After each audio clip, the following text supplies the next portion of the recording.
gas is being used in this war. Air raid sirens warn us of the approach of enemy planes.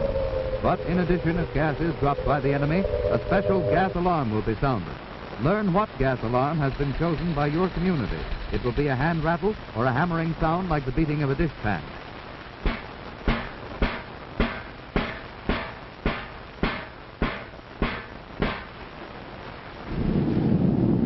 War gas is dropped from planes either as a spray or in gas bombs. But should enemy raiders use gas against your community, there is no reason for fear or panic. Because if you know what to do, you can protect yourself and safeguard your family against the menace of gas from the air.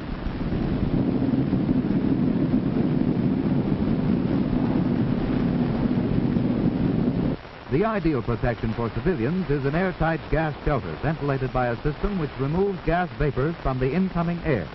Such a shelter can be designed to provide some protection also against the effects of high explosive bombs. Some war gases can be seen by the eye, others are invisible. But it is important to know that most of them are heavier than air, and that they settle down and are most concentrated close to the ground. Hence, if no gas shelter is immediately available, go indoors and go upstairs. The gas at that higher level will probably be less concentrated than down near the ground. First precaution is to prevent gas from getting into the house. So, close all windows and shut off all ventilation or air conditioning units which are not equipped to remove war gases from the incoming air. If windows are blown out by high explosives, tack blankets over the openings. Close fireplace dampers. And if you live in a one-story house, seal all other openings around doors and elsewhere with cloth or rag. In a larger house, go upstairs. Don't go down into an unprotected basement unless you have a gas-proof shelter there. Wait upstairs until your air warden tells you that it's safe to leave. You may have to wait until even after the all-clear signal, for gas may still be present in your section. Some war gases are spread as liquids, which slowly evaporate, giving off invisible but poisonous vapors. This type of gas remains for a long time and hence is called persistent. Certain chemicals neutralize this liquid gas, and trained decontamination teams of the United States Citizens Defense Corps, which is the civilian protection force of your community, are equipped to neutralize the liquid gas so that people may go outside without danger of exposure to the liquid or its poisonous fumes. But these workers must wear special gas-proof clothing and masks for protection. The completeness of their protective clothing emphasizes the fact that without such special protection, you must stay indoors until notified that the liquid gas has been neutralized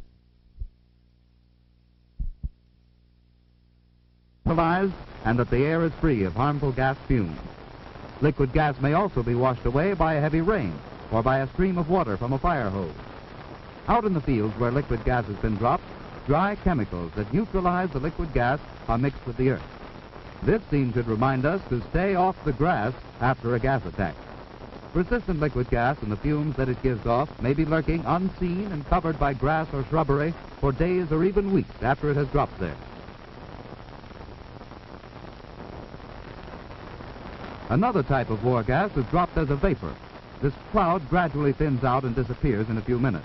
When it has cleared from the neighborhood, it is no longer a menace. Because this type of gas disperses quickly, it is called non-persistent.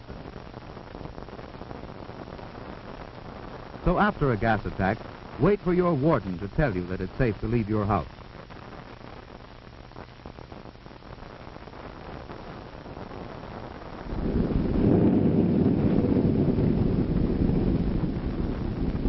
If you should be caught outdoors when gas is dropped, hurry to shelter, but don't look up, because liquid gas might fall into your eyes. Every second counts. Act quickly now in applying first aid. There are certain simple steps you can take to prevent or minimize the harmful effects of war gas. If the liquid splatters onto your skin or clothing, or if you have been exposed to gas vapors, remove all outer clothing outside the house, including shoes. This avoids spreading the gas inside. Remember, liquid gas spreads by contact like poison ivy.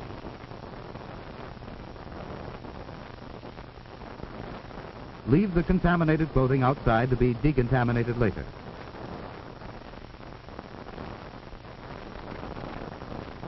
First, quickly remove as much of the liquid gas as you can by carefully blotting with dry cloth or absorbent material. Be careful not to smear or spread the liquid gas onto fresh skin areas. You must work fast. The liquid gas will cause blisters if not neutralized in a few minutes after exposure. You may use absorbent tissues to blot the liquid gas from the skin.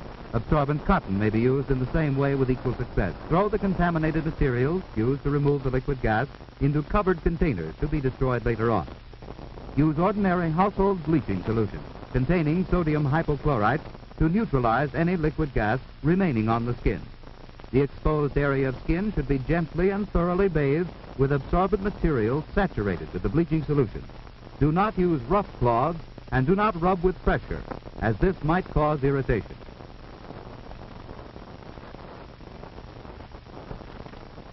And for safety's sake, rinse the hands thoroughly with the bleaching solution. Provided eyes have been exposed, they should be treated immediately. The recommended treatment for the eyes is a 2% solution of baking soda, that is, bicarbonate of soda. In order to be able to use this quickly, make this solution in advance by mixing a tablespoonful of baking soda in a quart of water. Keep this handy in tightly corked and properly labeled bottles. Now, to actually irrigate your eyes, fill an enema bag with the prepared baking soda solution. Have someone help you irrigate each eye with a steady stream for at least 2 minutes. Alternate back and forth from one eye to the other, so that injury from the gas does not develop in one eye while you are treating the other. If an enema bag is not handy, use a tea kettle or some other device that will pour a small, steady stream. Results will be improved if you can hold the eyes open. And if you can't find anyone else to help, you can irrigate your eyes yourself, even though it is awkward. Then get into a shower as quickly as possible. This removes the bleaching solution after it has neutralized the gas. Use plenty of soap and wash thoroughly, for by doing so, you are taking an added precaution in the event you may have missed some exposed area. And be sure to wash your hair before you're through. If you don't have a shower, stand in the tub. Soap yourself thoroughly. Meanwhile, fill buckets of water and pour them over you to substitute for the shower.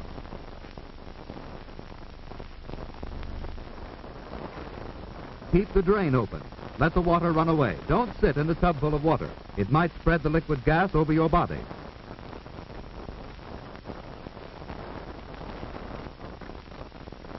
After bathing, irrigate the nose with a stream of the baking soda solution. And to treat the throat, use the same solution as a gargle.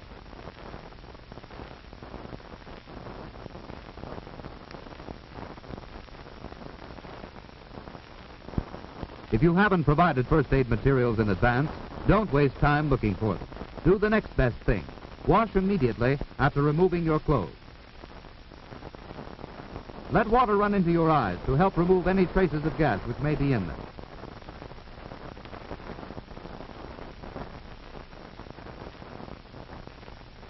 After being exposed to gas, you may start coughing or perhaps have a brassy taste in your mouth.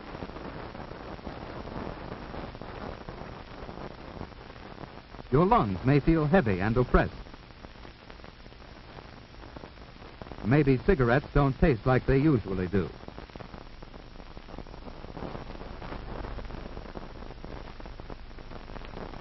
In a case like this, you must lie down immediately. Relax. Don't exert yourself. Even if you feel all right, don't take a chance. Lie down, because exertion may aggravate your condition if you've gotten gas into your lungs. Tell your warden to notify the emergency medical service. And if blisters develop, don't touch or attempt to break them. Breaking them might start new blisters. Summon medical aid for proper treatment. Now let's go back to those clothes. The all clear has sounded and the warden has notified us that it's safe to come out. Don't touch the clothes. You might get liquid gas on yourself. A trained man from the United States Citizens Defense Corps will take them away to decontaminate them.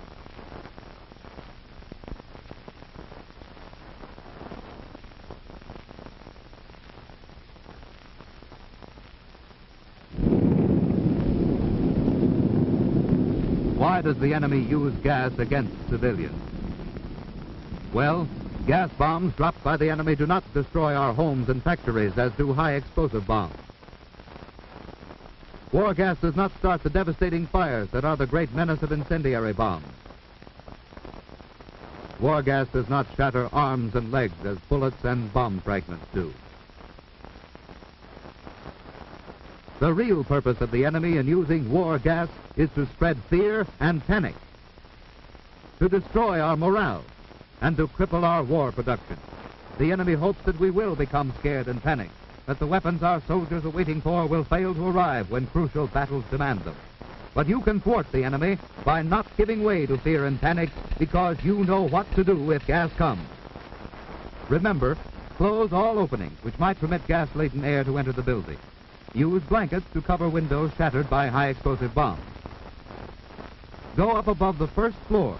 Don't go down into the basement unless you have a gas-proof shelter there. Stay indoors until your air warden tells you it's safe to leave. If you come in contact with gas outdoors, leave outer clothing outside the building. Time is your ally if you use it, so apply first aid as quickly as possible. Quickly remove any liquid gas by blotting. Be careful not to spread the liquid gas. Then gently and thoroughly bathe the affected skin area with the bleaching solution. Wash each eye out for 2 minutes with a 2% baking soda solution. Soap and wash next. Use lots of soap, do a thorough job. Use either a shower or pour buckets of water over you in a bathtub. Irrigate your nose. And gargle your throat with the baking soda solution after bathing. Don't waste time looking for first aid materials. If you haven't provided them in advance, soap and shower immediately after removing your clothing. Wash your eyes out with plain water. If your lungs are affected, lie down to rest while waiting for the doctor to arrive. Or if blisters form, summon medical aid.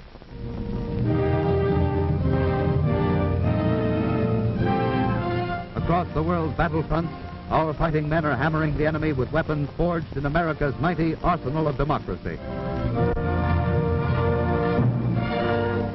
These are the weapons made and wielded by free men to answer the challenge of tyrants who would enslave us if they could.